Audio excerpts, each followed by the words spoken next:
মূলত যারা প্রাচীন সনাতনী, যারা সাধারণ সনাতনী হিন্দু যারা, তাদের সাথে এই ইসকনের ধর্মীয় অনেক মত পার্থক্য আছে। এদের মূল টার্গেট হলো তারা অখণ্ড ভারত প্রতিষ্ঠা করতে চায়, হিন্দু মুসলিম দাঙ্গা লাগিয়ে মুসলমানদের ক্ষয়ক্ষতি করতে চায়। তাদের উগ্রবাদী কর্মকাণ্ডের কারণে বিশ্বের অনেক দেশে তারা নিষিদ্ধ হয়েছে। অনেক দেশে তাদের ধর্মীয় কার্যক্রমগুলো সরকারিভাবে নজরদারিতে রয়েছে। কারণ হলো যে এই জঙ্গি সংগঠন ইসকন ধর্ম প্রচারের নামে এরা সুকৌশলে পৃথিবীতে, বিশেষ করে আমাদের উপমহাদেশে ভারত, পাকিস্তান, নেপাল এই দেশগুলোর মধ্যে তারা তাদের কার্যক্রমগুলোকে এমনভাবে করে তাদের উদ্দেশ্য হলো অখণ্ড ভারত প্রতিষ্ঠা করা। মুহতারাম হাজরিন, বাংলাদেশে এই উগ্রবাদী সংগঠন এত অপকর্ম করে যাচ্ছে।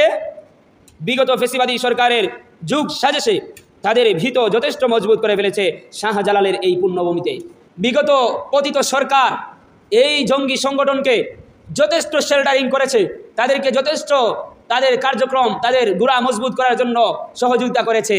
আর আমাদের মুসলিম, আমাদের ওলামায়ে কেরামদেরকে জঙ্গি বানিয়ে, জঙ্গি নাটক করে মুসলমানদেরকে, এই বিগত ফ্যাসিস্ট সরকার মুসলমানদেরকে জঙ্গি বানিয়ে জেলের মধ্যে ভরে রেখে তাদের উপর বিভিন্ন নির্যাতন আর নিপীড়ন চালিয়েছে। ইসলাম ধর্মকে সুন্দরভাবে মানুষের কাছে পরিষ্কারভাবে পেশ করার ব্যাপারে বিভিন্ন বাধা বিপত্তি তৈরি করেছে বিগত ফ্যাসিস্ট সরকার। কিন্তু কুখ্যাত জঙ্গি সংগঠন ইসকনকে মাথায় তুলে বর্তমানে এমন পর্যায়ে রেখে গেছে যে এদেরকে মাথা থেকে নামানো কষ্টসাধ্য হয়ে দাঁড়িয়েছে। তারা সরকার এবং প্রশাসনকে বুড়ো আঙ্গুল দেখিয়ে 2 দিন পর পর একটা না একটা তাদের অপকর্ম চালিয়েই যাচ্ছে আমাদের সোনার বাংলাদেশে। এই বিগত ফ্যাসিস্ট সরকার প্রকৃতপক্ষে মুসলমান যারা, তাদেরকে জঙ্গি বানিয়ে জঙ্গি নাটক করে তাদেরকে বিভিন্নভাবে জেলে ভরে বিভিন্নভাবে কুণ্ঠাসা করে রেখেছে। আর তাদের দাদার দেশের, স্বামীর দেশের এই কুখ্যাত জঙ্গিগুলোকে এমনভাবে মাথায় তুলেছে যে আজকে তাদের কারণে 2 দিন পর পর আমাদের সোনার বাংলা, শান্ত বাংলাটাতে অশান্তি সৃষ্টি হয়। কথা বলেন ঠিক কিনা? বিভিন্নভাবে তাদেরকে সহযোগিতা করে এই ইসকনকে মাথায় তুলে রেখেছে। এরা এতটুকু বেড়েছে যে মসজিদে হামলা করে আদালত প্রাঙ্গণে হত্যাকাণ্ড ঘটিয়েছে এই ইসকনের সদস্যরা। এই উগ্রবাদী জনগোষ্ঠী কিছুদিন আগে আমাদের জাতীয় পতাকার উপরে গেরুয়া পতাকা স্থাপন করার কারণে, আমাদের বাংলাদেশের জাতীয় পতাকাকে অপমানিত করার ফলে, যেটা হলো রাষ্ট্রদ্রোহের শামিল, যে আমাদের জাতীয় পতাকার উপর তাদের হিন্দুত্ববাদী গেরুয়া পতাকা স্থাপন করেছিল, এই অপরাধে ইসকনের প্রধান চরিত্রহীন চিন্ময় কুমারকে গ্রেফতার করা হয়েছিল।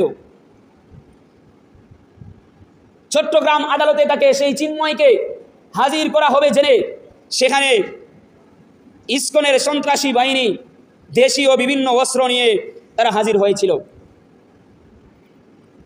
প্রশাসনের হাত থেকে চিন্ময় কুমারকে কেড়ে নেওয়ার লক্ষ্যে তারা আপ্রাণ চেষ্টা করেছিল।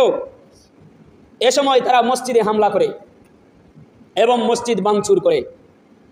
এর পরিপ্রেক্ষিতে মুসলমান কিছু আইনজীবী তাদের প্রতিবাদ করলে সেখানে আমাদের ভাই আইনজীবী সাইফুল ইসলাম আলিফকে তুলে নিয়ে এই কুখ্যাত জঙ্গি সংগঠনের সদস্য ইসকনেরা, তারা আমাদের ভাই সাইফুল ইসলাম আলিফকে তারা নৃশংসভাবে হত্যা করেছিল। প্রকাশ্য দিবালুকে আমাদের ভাই সাইফুল ইসলাম আলিফকে তারা জবাই করে হত্যা করেছিল নৃশংসভাবে। এবার চিন্তা করেন, এই পতিত সরকার, এই পতিত ফ্যাসিস্ট তার স্বামীর দেশের এই কুখ্যাত জঙ্গিদেরকে কিভাবে আমাদের মুসলমানদের মাথার উপর বসিয়ে গিয়েছিল। যারা আমাদের দেশের পতাকার উপরে তাদের গেরুয়া পতাকা টাঙ্গায়, সেই রাষ্ট্রদ্রোহিতার কারণে তাদের লুচ্চা চরিত্রহীন চিন্ময়কে যখন গ্রেফতার করা হয়েছিল, পুলিশের কাছ থেকে গুটি কয়েক ইসকন সদস্য মিলে বাংলাদেশের প্রশাসনের কাছ থেকে তাকে কেড়ে নেওয়ার লক্ষ্যে তারা যখন দাঙ্গা হাঙ্গামা চালিয়েছিল, মসজিদ ভাঙচুর করেছিল, মসজিদে হামলা করেছিল, তার পরিপ্রেক্ষিতে মুসলমান আইনজীবীরা যখন প্রতিবাদ করে, সেই আইনজীবীদের মধ্য থেকে আমাদের ভাইকে তারা তুলে নিয়ে সাইফুল ইসলাম আলিফকে প্রকাশ্য দিবালুকে তারা জবাই করে ফেলে। এবার চিন্তা করেন, এদেরকে কেমনভাবে মাথায় তুলে এদেরকে এভাবে আমাদের মাথার উপর বসিয়ে রেখে গেছে। দুই দিন পর পর এক একটা ঘটে মার। আমাদের দেশের সরকারেরা সেটাকে ধামাচাপা দেয়, আমাদের দেশের সরকারেরা এটাকে বিচ্ছিন্ন মিডিয়াগুলো, হলুদ মিডিয়াগুলো এগুলোকে বিচ্ছিন্ন ঘটনা বলে উড়িয়ে দেয়। এগুলো যদি বিচ্ছিন্ন ঘটনা হবে, দুদিন পর পর একই সদস্যদের হাতে, ইসকনের হাতেই বারবার, ইসকনের হাতেই বারবার, ইসকনের হাতেই কেন এক একটা ঘটনা ঘটবে? এগুলো সুকৌশলে পরিকল্পিতভাবেই তারা সারা দেশে এগুলো করে যাচ্ছে। আর এখন তো দাদার দেশে বসে, দাদার সাথে বসে বসে বাংলাদেশকে কিভাবে অশান্ত করা যায় সেই পরিকল্পনা করছে সেই আমাদের বাংলাদেশের পতিত দিদি।